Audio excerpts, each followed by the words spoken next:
Welcome to For Mannerless Women. I'm your host, Adelle Onyango, and this is a space where we are committed to nurturing a new generation of shame-free women who are ready to meet their best selves. And in this episode, we're hanging out with my friend who's a journalist, a poet, an author, a filmmaker, a screenwriter, Abigail Arunga. And together with her, we will be shedding the shame from your sexual liberation journey.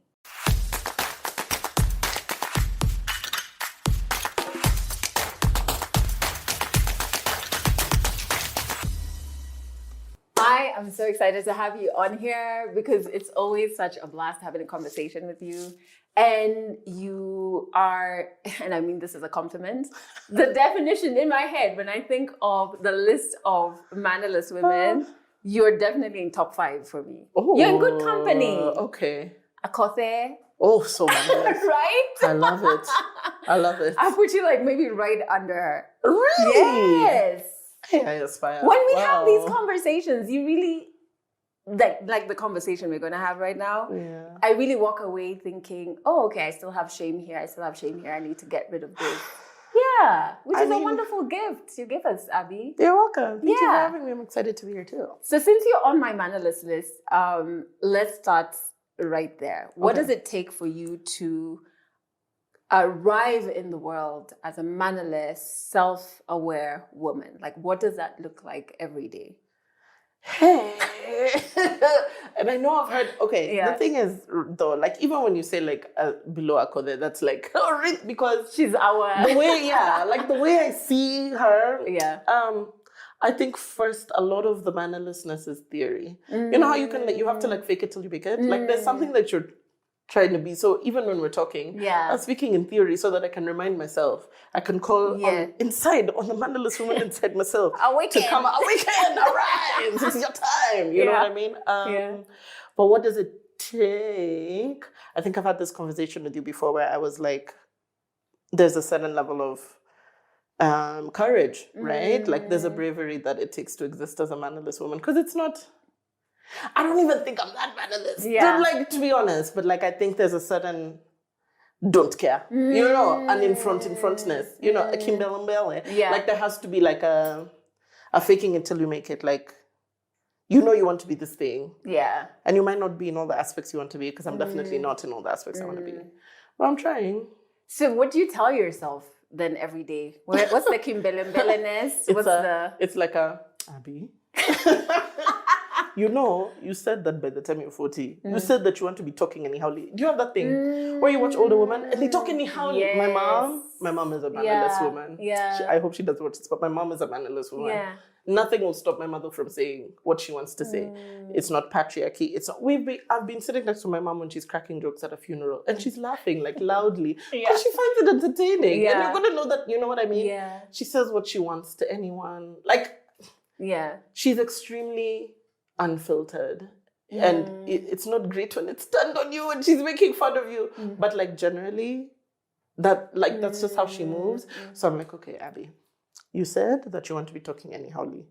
What does that look like? How can you practice daily to say anyhowly in small things so that you can talk anyhowly in big things? Yeah. This is so wonderful because I see you as speaking your mind, like even at events, etc. Like there's you a do filter. There's still a filter. There's a filter. So do you think 100%. you are the woman you want to be? Oh God, no. What's left? I'm still scared of a couple of things. In the society that we live in, right? Like there's a penalty for being mannerless, right? Like there's people who want to, like, I don't know if you've experienced this, like you can be, like how people perceive me, like there can be a shininess and then there can be people who want to now like break the shininess. That's part of the penalty. Course. Like I want to put you in a gilded cage. This happens to me all the time. Like you're fascinated by the idea of me and not engaging with the actual me, you know, stuff like that. I think the person I want to be would recognize that faster. The person I want to be would talk a lot more shit. Yeah, I think the person I want to be would talk a lot more shit. I feel like I talk quite a bit, but I feel like I could always do more. I could always say more. Yeah. There's some situations that diminish me significantly. Like when I have to deal with a Kenyan cop, You know, I wish I could. But you know how, like... There are moments you're just like, now I have to suck now it you in. have to, like, nyenyekea. And I'm like, but it's to get out of this situation, right? But the mannerless women I know don't even give cops the time of day. Yeah. I have a friend who may be listening, who, like, when she sees cops, she just kind of like... Utadu? Listen! Okay, I'm not giving you money, and you're not letting me go. So now... Like, and then we sit and stay. She's like, me, I do the... Oh, haha, Afandia, chief. Oh, but you know, but like, I wish I could be like my friend who, like, is just like, alafu, you know what I mean? I feel like, if I could get over those little spaces that diminish me, I'd be unstoppable. Yeah. You know how people say, when I got my self-care down and my exercise, y'all are not gonna, that's how I feel about. But I think you get there, and I think even the distance between who you are now and the woman you want to be is full of experiences that will push you closer to her. Yeah. And when you go through those things, that's why we can look at like 60-year-old women, 50-year-old women, 70-year-old women, and be like, that's who I want to be. Yeah. But there was also experiences that they went through. But I want to be 60 when I'm 40. Yeah. You know, like, I don't want to have waited. Like, there's some people who need a talking to now. Yeah. Yeah. Like, I don't want to get to see, you know what I mean? Yeah. Because at 60, they're like, of course you're saying what you want. I want to be able to say it now. In my 40s, I want to see Sakaja at Crafty Chameleon and Boo. You know what I mean? Like, I want... Yeah. There's just some things. Like, you know how today I was watching a woman standing in front of police. Hey, all of my stories come back together. Standing in front of police, and like, of course she was unarmed, and they had like the protest shields and everything, the gear, and she was just standing there like this. Is it like from older American history? I don't think it was or? older. No, I think it was recent. Oh, really? Yeah, and she was just like, and I was like, I'm not doing that. I'm not doing that. Even like when I'm protesting, I'm not in the front. Except when a aforementioned friend drags me to the front. I'm not in the front. You know what I mean? I'm there. And sometimes it's really important in protests to be there, to be counted as a body, so that they see that many people were there. So I'm one of the bodies for sure. Yeah. But I'm not at the front, bro. I'm not taunting the cops. I'm not. No. Yeah. Do you feel disappointed in yourself in a moment where you don't arrive as the woman you are working to be? Yeah. Do you feel like 100%? So I couldn't go for protests this year. I couldn't do it. Like I think the last protest I went for was the end femicide one.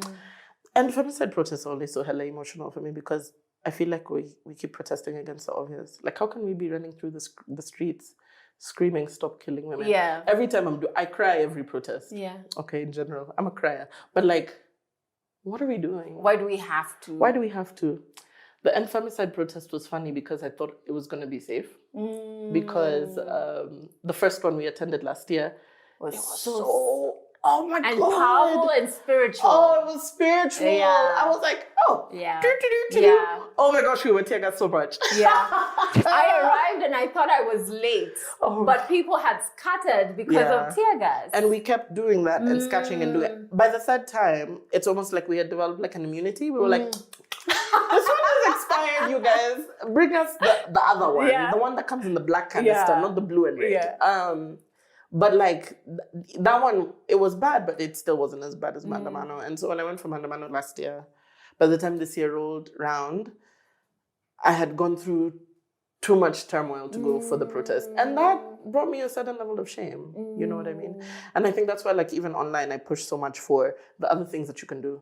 Because in theory, we know that physically protesting is not the only way to change the government. We know that. Yeah. But it feels like it's so weighty Yeah. when you don't. Yes. But I think we need to move the weight to if you're not doing anything at all. I think that's where the problem should be. Not if you don't go on the street. We still need people on the street, but we also need someone to pay the bail for the people. We also need someone to organize, like the way Ngatia does with Kunadawa, which everyone should donate to. We also need Blackout Safaricom Mondays. We need all these things to be working to exert pressure. Taxi leaders. We need all the things to like put the pressure on it. Because just protesting alone, and I don't use just to mean just, cannot change everything. There's multiple tools we can use. And there have to be. There's no such thing as one way to skin a cat, right? Yeah, so I definitely feel shame for those things. I try and talk myself out of it and through it. Sometimes it works, sometimes it doesn't. I feel you on that. Like, I'm learning how to be more graceful in the moments where I don't show up as the woman that I want to, because I started doing this thing where I'm like, with a woman, I know what she looks like. I know how she even dresses. I know how, like, her shoulders and head are high. And life is life. There are moments where you're like, you know. When do you feel that? My luteal phase. Oh my God. Yeah. Like. Yeah. Or like. You just did tips for how to get yes, through. Because. Yeah. My luteal phase takes me for a ride. And even moments where I feel like maybe I talk down to myself and then I'm like, oh no, she would never do that. Why did you do that? You know what I mean? And so I'm learning just be like, it's work in progress. You're human. Like even those moments you can't show up as who you want to be or the woman you want to be. It's also part of the process somehow, right? And how will you get invited on Adelle's podcast if you don't have the opposite story to you know? So this is going to sound like it's like we've deviated, but I promise you, Abby does have a link between sexual liberation, sex, sensuality, beauty, and revolution, which we'll get to. So let's talk about your sexual liberation journey. Can we call it that? Is it a journey? I guess. I guess. And I think I feel funny calling it a journey because it sounds like there were steps. But for me, I feel like I've generally always known that I'm a sexual being and it's fine. And then I was taught to be embarrassed about it. You know what I mean? Like I wasn't... Things don't matter until they matter. Like the way you were talking about how like sexuality and sensuality plays out so differently across different cultures. Yeah. And it's like we can't all decide what is a bad woman, what is a good woman, and either way the woman is losing. Right? So at some point you're like cobbling it together by yourself. Yeah. But the hints that you've gotten are what are determining you cobbling it, which is unfortunate because it's invented, right? Like time is a construct, sexuality is a fluid spectrum, etc. All of it is made up.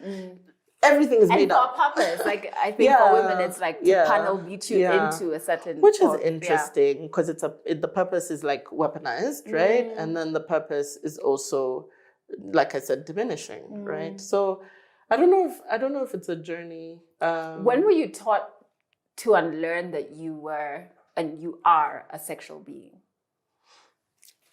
Okay, when are you not? But okay, like when? Kenyan high schools will be like, if you are sitting on this girl's bed, you are a lesbian. She was probably a lesbian before that. It's not the blankety that then, you know what I mean? Or, don't talk to boys. I really thought I was pregnant. I remember when I was 12, I think I had seen someone's penis or something. I was like, oh my God. I think like comprehensive sexual education, as much as we keep fighting against, some characters in government keep fighting against it, would give such a definitive comfort to crazy children. So I just did a film called Bella is Dying Maybe Next Week, which we did with you in the same cohort/workshop. And it was just reflective of who I was when I was 12.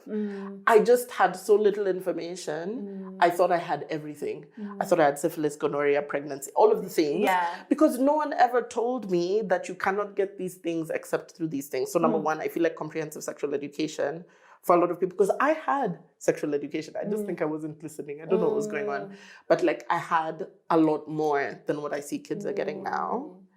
So I think that was like kind of like the beginning journey for me. And then just like stepping into what you know and what you like. I was talking to someone today and I was like, I think I'm going to take a break off masturbation. And he was like, Quinny, how often do you masturbate? I'm like, I don't know, like every day. I don't like keep a diary. And he's like, that's so much. And I was like, that's so much. And according to who? And then he was like, I said, that's like saying I'm addicted to food because I need it every day. And then he's like, yeah, but you need food to survive. I said, but you need pleasure to survive. What are you talking about? Like, how can you just like ignore? What are you living for? If not, and this is where it comes in, if not the joy that you get from life? Like, are you living to like how can pleasure be so...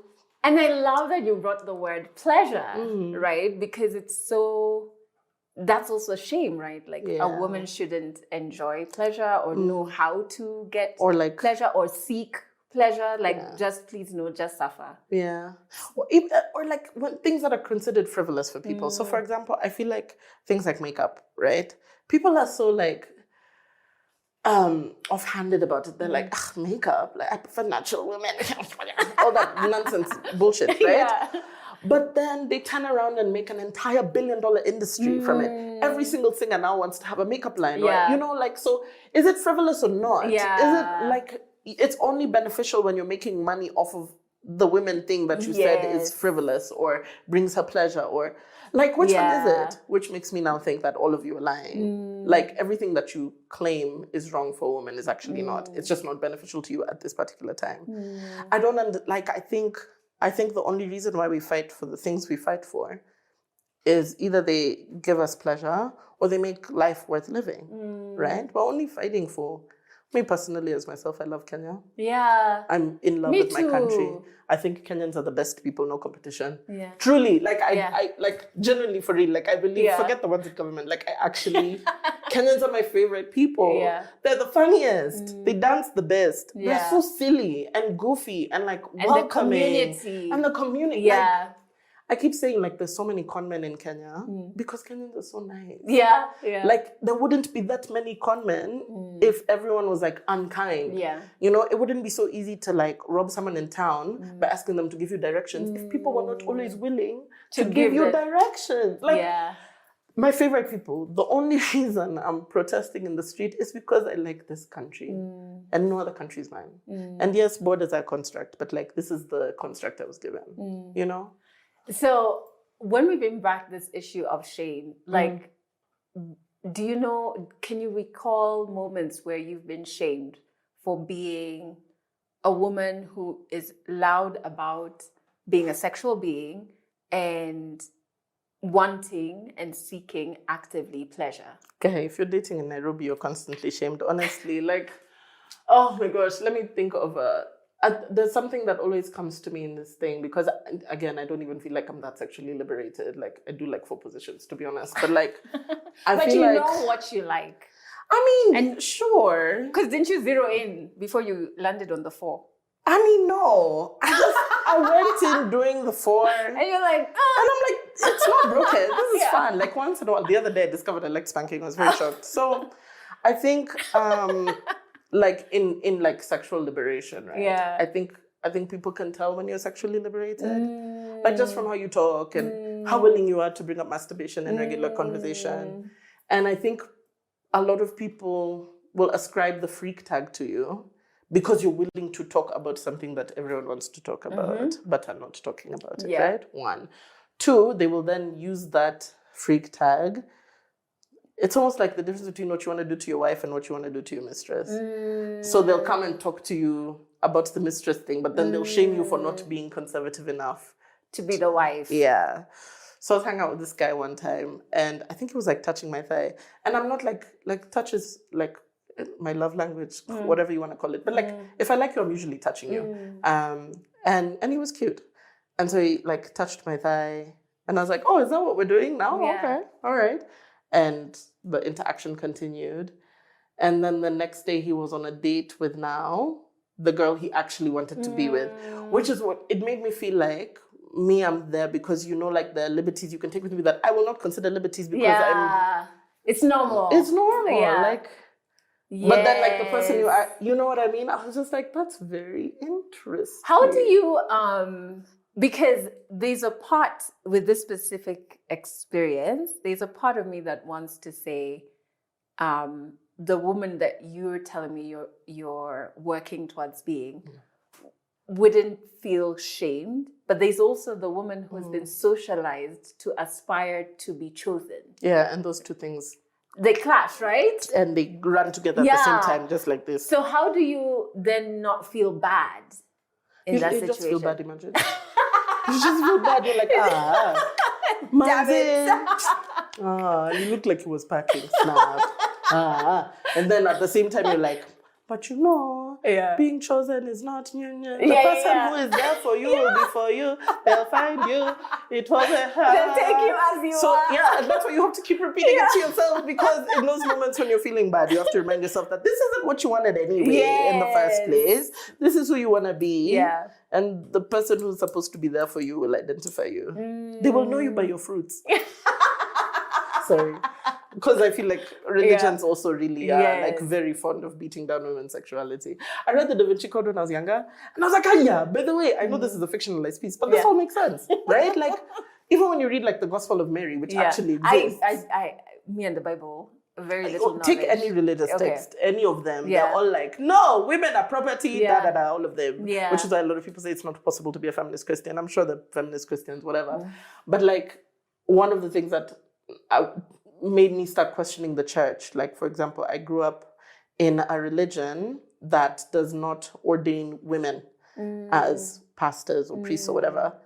And me and my mom, one of the few things we agree on religiously, she's like, Kwani, the Holy Spirit can tell the difference between genders. Like, what are we saying? The Holy Spirit doesn't even have a gender. Why is it only one, like, what's the small things like this that make you see that they hate you? The one that I've seen in religions, and it still speaks to shame, and is when you're on your period, there's some religions where you can't go into the religious space if it's like a temple or a church. And I always used to wonder first, who's on duty checking? Because how will you know? And secondly, this beautiful, powerful body of mine as a woman, the person that I'm praying to, if I belong to this religion, created it. Did they create something dirty? Like, so then why did they create something that they see, then you would have just created me without this period no thing. Period. Yeah. So I'm always just like, that is so crazy, and you're adding to so much shame that women experience. So I'm with you on that 100%. The being chased away, like, in ancient Israel, you had to leave the community and sit in the forest for 7 days or whatever. I'm just like, you realize God created the clitoris. You realize the clitoris has the most nerve endings specifically only for pleasure. Like, than anything else in the human body. The clitoris, like, you guys, no, I don't know if it's a UX issue. Like, what? Just tell the truth. Tell the truth. Like, it's there. Then you can talk about it afterwards. Yeah. Do you, so what does it look like for you in what we would term spaces that want women to not be mannerless, especially when we talk about like our sensuality and our sexuality? How do you navigate those spaces, or do you just avoid them? So if we're talking about, these religions, so like religious spaces, when I go to church, traditional spaces, like if it's a traditional family or whatever, how do you navigate those settings that almost demand a different version of you and will punish who you truly are? I'm a big girl. It depends. When I was younger, I used to be like, wear the long dress to church. The older I got, I was like, who gonna check me, boo? Yeah. You know what I mean? Like, tell me. If you kick me out, I'll get in my car and I'll go home. You know what I mean? I'm a big girl. So like, it depends on how respectful I'm feeling on the day. Yeah. So if I'm in shags and my parents are having a thing to, consecrate something, it's okay. Like, doing the thing on the day doesn't take away from you who you are the whole year, right? When I go to church, it depends. Did they say something in the sermon that irritated me the last time I was here? Then my skirt will be shorter. Because they're not going... Payback. Yeah, they're not like... Yeah. I remember there was a time a pastor in church preached a sermon about how women putting on makeup makes them look like... it looks silly, like...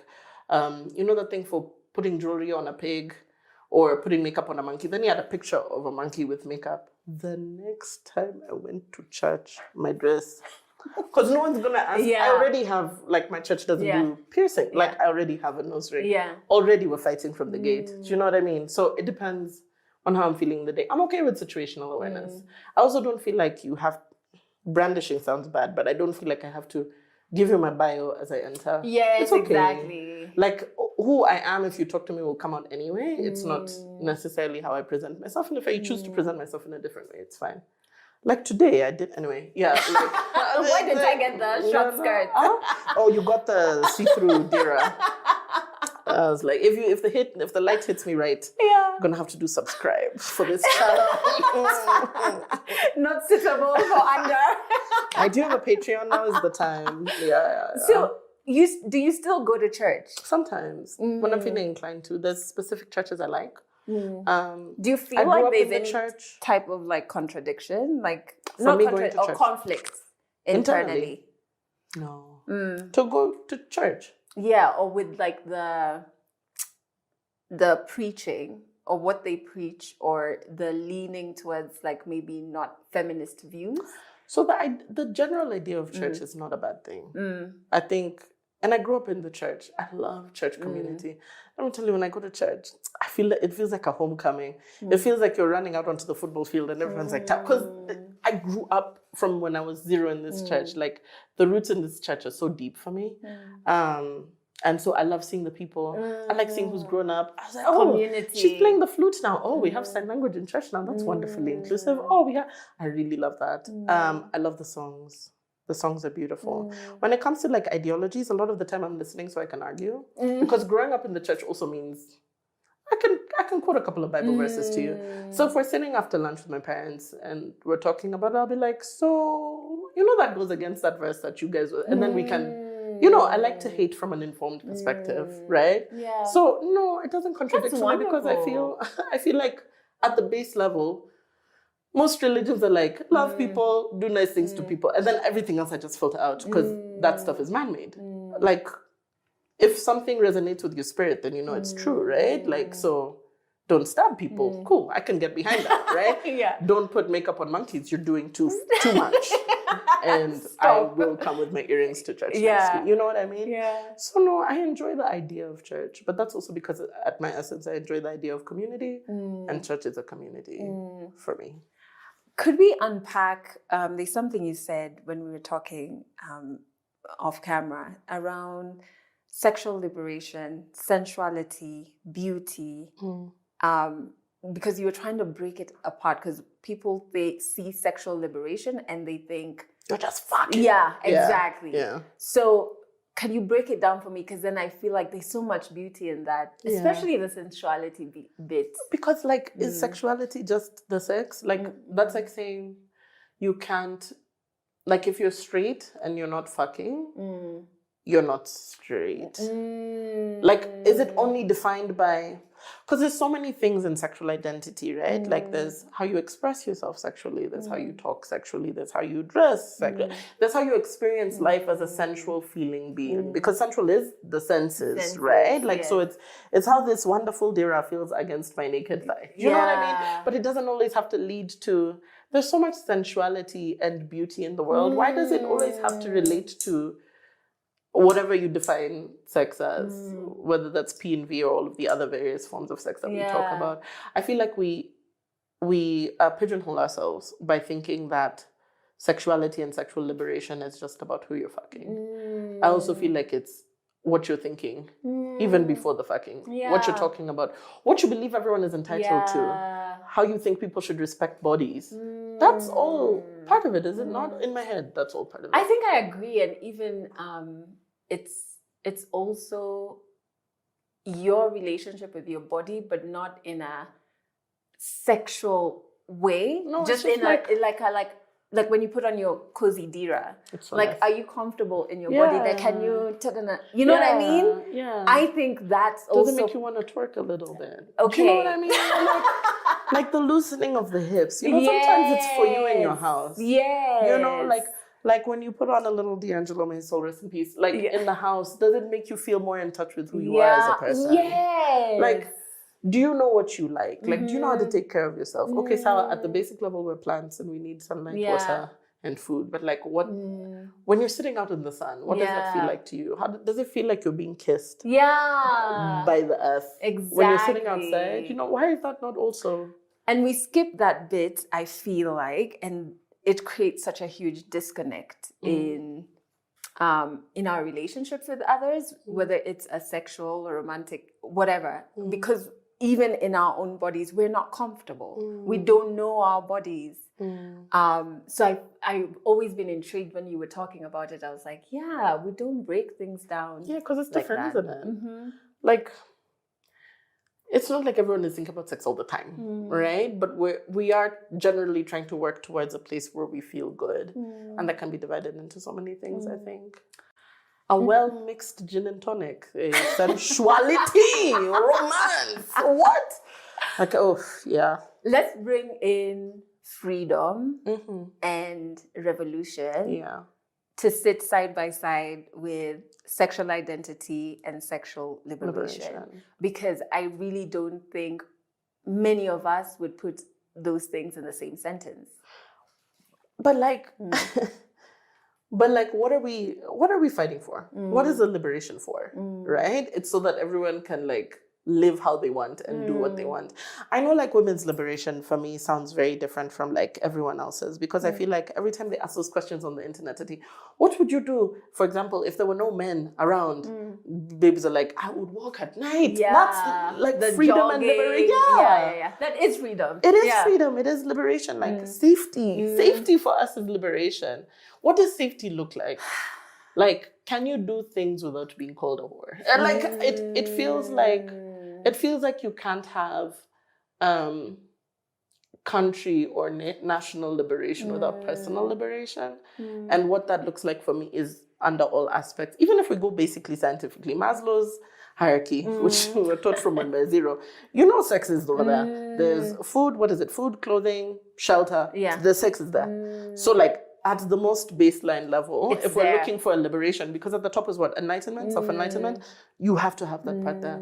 I feel like the freedom that we're working for internally, I'm about to sound very woo right now, but like your chakra. Yeah. You know what I mean? Yeah. Like all the chakras need to be aligned, and one of those chakras is the growing one, the orange one, right? Like, there needs to be a liberation of all of it. Yeah. And it needs to be okay to have a liberation of all of it. Which is why, like, even when we're talking about what fuels a liberation, right? You need to be able to dream the revolution into existence. Yeah. Which means you need knowledge to action, right? You need a healthy body, which means you need to feed yourself. You need to feel all those things.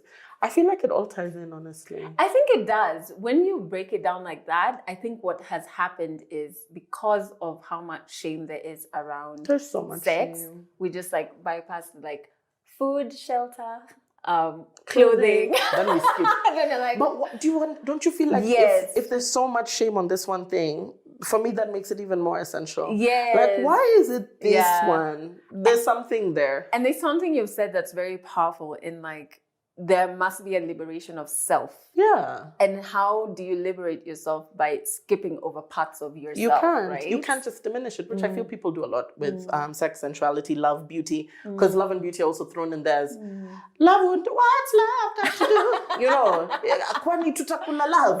You know, those things. Yeah. Well, yes. Actually, like, sometimes you're the only reason you're there is because you still love the person, right? Sometimes you're only in the only reason you're in the country, it's because you still love the country, right? I think that skipping is something that people do because I think it's also colonial hangover, right? Like, there's certain things that were taken from us when we were being colonized that have never been brought back. The secrecy around, because we didn't used to have that, right? In African traditional society, we were not embarrassed by sexual acts. No. In fact, among the Luo people, we had structures in place to ensure that everyone was fucking and happy about it. Do you know what I mean? And women too. And women too. Yeah. Because the woman, have I told you the story before? Which one? The one where they build the house specifically that there's a back door for the klande for Yes. Okay, so no, like, you have to tell everyone this story. So now, like, the way the houses are built, right? As we know, children are communal property. So it doesn't matter who the father of the child necessarily is. They'll be brought up in whatever home they're given birth to. Yeah. So like, cheating wasn't like, oh my God, you know what I mean? And so the way the houses are traditionally built, the man's house is, I'm doing it badly. The man's house is over here and the entrance is over here. And then the wives' houses surround the man's house. So now, the reason why you're supposed to say very loudly, the man, as he's coming into the house, is so that if the babe has a dude in the house, he can leave through the back, because there's a gate at the back called the rot that you can that the side nigga can go through the back for, and it's not a big deal. It's just so that, I mean, we both know we were here. Yeah. But like, it's like fine. Ethical non-monogamy. That's what like it avoid is. people being in their emotions. So traditionally, we weren't doing these things. Yeah. And so there had to be a significant breaking down of culture, a breaking down of cultural liberation for the colonizing to happen, colonizing to happen. There had to be something that they took, right? And so I feel like the shift towards our attitudes are actually a regression back to what we used to have. It's not even, it's not particularly progressive. Like, yeah. So I think we diminished that, one, because of the colonial hangover and obviously Christianity. But also, I think we think that it's not supposed to be that big a deal. I think we think sex is not supposed to be that big a deal. But it is. But it is. But like people think, other thing, money. If you tell someone I'm breaking up with him because we don't fuck 3 times a week, they're like, 3 times a week? Y'all are doing 3 times a week? And then they're like, you want too much. But like, it's actually a solid reason. And I feel like that also brings shame. Like when you're not talking about how much you actually want. Imagine. And I also, on that is so interesting. On that, I think a lot of the older we get as women, our sex drives get, what can we call it?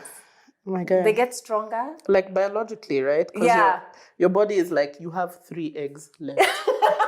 Go. Get it together. We're trying to further the human race. What do you mean you don't want children? You're lying. I have a friend in her 50s.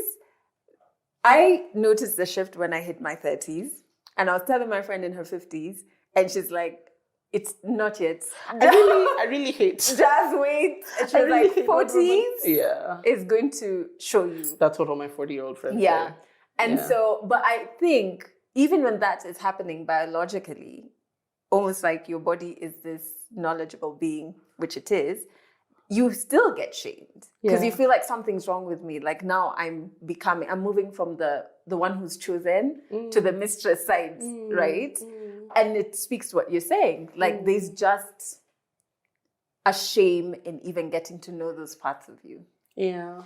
And it's so interesting. I was thinking about this when we were coming here. Like, we spend a lot of our lives trying to be picked and pretty and chosen. And then the later years or whatever are like spending a lot of time being invisibilized, made invisible, right? Because like when you're not classically attractive, or not even classically attractive, you're not of the age of attraction. You're not of childbearing age. Like how actresses in Hollywood, right? Yeah. The difference between the ages of the one playing the daughter and the mother is 5 years.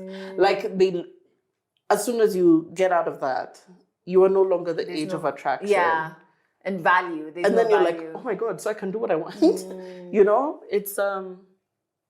It's an interesting shift. And it's interesting that you bring that up because even your body is telling you that internally you're changing and you should probably lean in. And even if you don't, you still are allowed to feel all that sensuality in you, even if you don't do anything with it, because I'm definitely not having children. But like, the feelings are still there, right? Yeah. So to the woman who's watching this right now and kind of like wants to get in touch or like awaken her like in a calm. No, you don't even have to awaken anything. In a calm, in a quote. Your sensuality, your relationship with body and self, and to start shedding the shame around your sexual identity. What would you want to tell her? Oh, what do you like? That's it. Like, I feel like that's a starting point. Like, what do you like? Like, really, for real, if you didn't have children or what do you like? Like, what do you like doing? Like, what makes you feel nice? Like, what do you like drinking? What do you like tasting? What do you like wearing? What do you like looking at? Where do you like touching? Also, hugging yourself. I started doing that the other day. It's like, this is the body. This is the one you have. It's taken you through, Nini. Sometimes I hug myself after a long day and then I start crying. I'm like, Buzz. Yeah. Guy, like, and kiss yourself. You know what I started mean? doing this thing. Like, I do this. Like when I can feel my anxiety rising or like I'm feeling like, oh my God, I'm just like, imagine it's okay. It's okay. Like, Buzz. Yeah, like raising I love yourself. that. Yeah. And like raising yourself in terms of even like the things that you were told to stop doing as a child. I think we were all told to stop. I don't know, sitting with your legs apart. I don't know. Don't play in the mud. Blah, blah. Do those things. Go to those fancy pottery classes. Play with the mud. Like, for real. What do you like? Yeah. That's such a wonderful question. And are you one of those things? Do you like you? Wow. Right? On most days, yes. On most days. But like overall, I wouldn't say I dislike myself even on down days. Yeah. Yeah. Yeah. I'm just like, sis, ungefanya hivyo. Yeah. Yeah. Yeah. Lakini ni sawa, si ushafanya. Like. Yeah. So now what? Now what? There's something that you had brought up about shame in a conversation that we had, and how sometimes women are shamed for enjoying sex. Where you're told, where did you learn that? Why are you so good at the blowjob? You know what I mean? Yeah. You're cheating. That's where you found someone is teaching you this. Or like you've had many. Oh yeah, so before. many experience. But so has the person who's asking you what your body count is usually. Yeah, and I thought that was interesting because we had a conversation about like enjoying sex after you've been made to not enjoy sex. Yeah. Or to start enjoying sex again. Yeah. Yeah. So for me, my experience was, my first sexual experience was sexual trauma. Yeah. And when I was young, I was 18. So trying to figure out this sex thing that already has taboo in general. When there's no trauma, it has like, we don't talk about it. Like, no, And then trying to heal and get to a point where I can even stand a man being around me. You know what I mean? And then realizing, oh, this thing is really nice. Yeah. Nice. Yeah. And then I think even after realizing that I'm enjoying this, or I like this, or I like that, is to accept that it's okay for me to like it. It's okay to have it at a frequency, or to experience it at a frequency that others may think is too much or too this. You know what I mean? So I had to go through all of those steps, and I kind of feel like sometimes I'll laugh about it and I'll be like, man, I'm making up for so much lost time, guys. Like, but like that's, I caught up late. Now I'm like, hey, what do we need to do, as a joke? But yeah, I think it was very, the shame around sex made it harder for me to heal from sexual trauma and find enjoyment. Made it harder for you to heal from the trauma. Okay. Because it's like, what's the point? So if I heal, there are many parts of the trauma you have to heal from, but if I heal from the sexual bit, what's the point?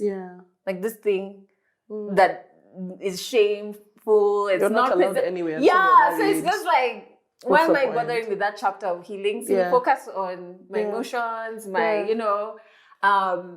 and then when I kind of got to the point in terms of therapy of like reconnecting with my body and then just realizing I am a sexual being and I would love to explore that. How did you reconnect? I'm so sorry. Look at this.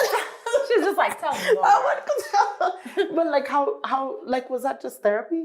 Like how do you reconnect with your body? Because it's the same question you're asking me. Yeah. Like for someone who wants to rediscover. Like, yeah. I think it's therapy worked really well for me. Talk therapy always has worked well for me, but I genuinely think it's in touching and knowing your body. And I don't even mean that in terms of self-pleasure. I mean like even, I actually, and I've said it on another one of our shows, even the movement of like putting lotion on is me checking, like, are you okay? And like spending time on my thighs and being like, I really like how my thighs are like this or like whatever. Or I like how my breasts are like this. Like doing that every day, morning and evening, did something where it's just like you're forced to like, because I wouldn't look at my body. And I know there's many women who experience this. You just don't look. So that motion, that was really so important. It sounds like such a, I don't know, like a silly thing, like a small thing. Because we diminish that stuff. Yeah, but I can't tell you why.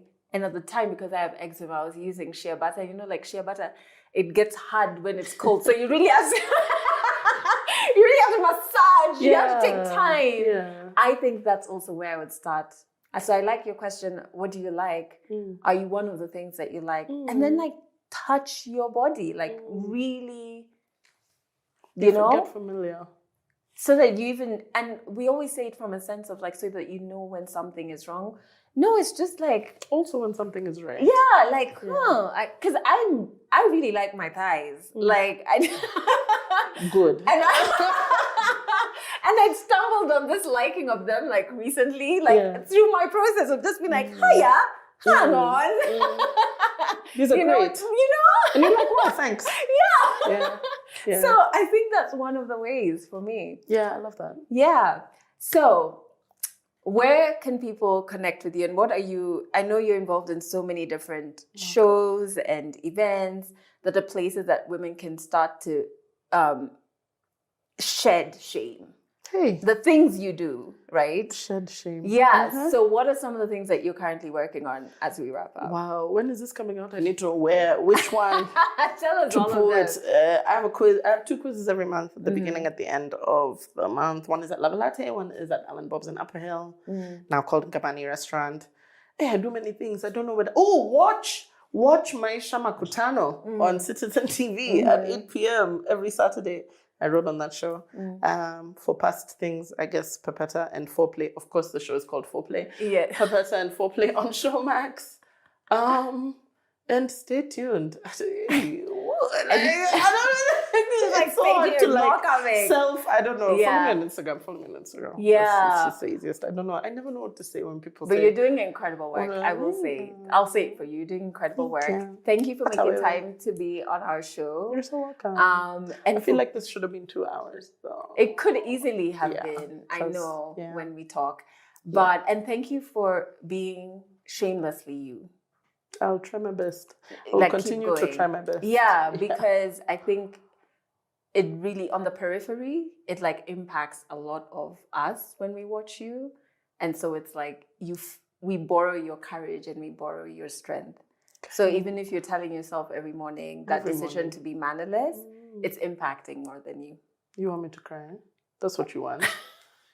That's my end goal. Let me end it here before Abby starts crying. Weeping, bawling. Thank you so much for watching this episode. I hope you enjoyed it as much as I did. And if you want to connect with Abby, if you check out the description, we put all the links there. Make sure you share this episode with all the mannerless and nearly mannerless women in your life, and subscribe so that you do not miss out on the next episode. Thank you so much.